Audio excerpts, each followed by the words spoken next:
Hey guys, so some of you were asking for what I do for my audio-visual setup, and I wanted to give some advice because I actually found it really hard to figure out what to do. As somebody who's not particularly skilled and knowledgeable in this area, it took me a while to kind of get my current setup in order, so I thought this could be helpful. So just for starters, here is kind of a view. We have my ring light, which I use for lighting, along with some natural light, and then a Logitech high definition webcam, and then of course the microphone.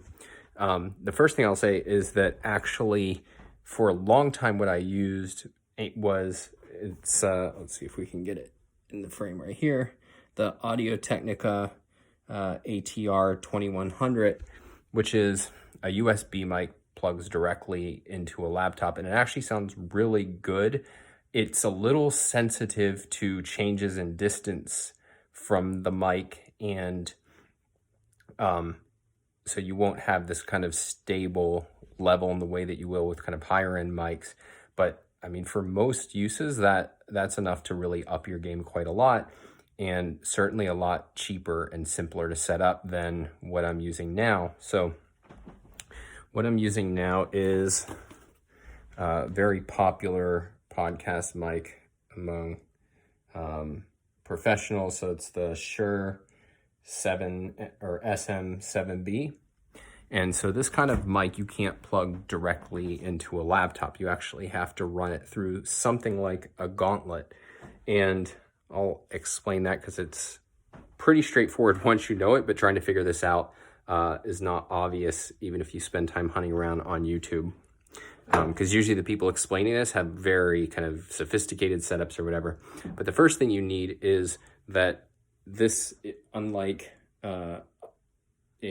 something like the Audio-Technica thing, you need to be able to boost the sound that's coming in from the mic. And so the first thing that we plug it into, so you'll need two microphone cables, and that's definitely something where you want to spend money to get pretty good ones because it can affect sound quality. But the first thing it's going to plug into is the Cloudlifter CL1 mic activator, and that's just kind of boosting the signal so that when you plug it in your laptop, you can actually hear it. Then I run another microphone cable to Focusrite. It's the, let's see, there we go, Scarlett 2i2, and what that does is that's gonna allow you to plug that directly into your laptop.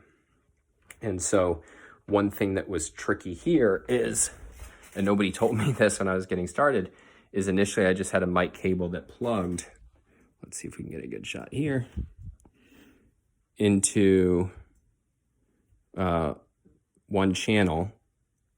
And so when I recorded, all of the audio was coming out one side of the headphone, out of one channel. And there's really sophisticated things that you can do to try to fix this problem. But the simplest solution I found was just to get I think like $10, $15 microphone splitter and run it into both channels, turn them both on, hit that button.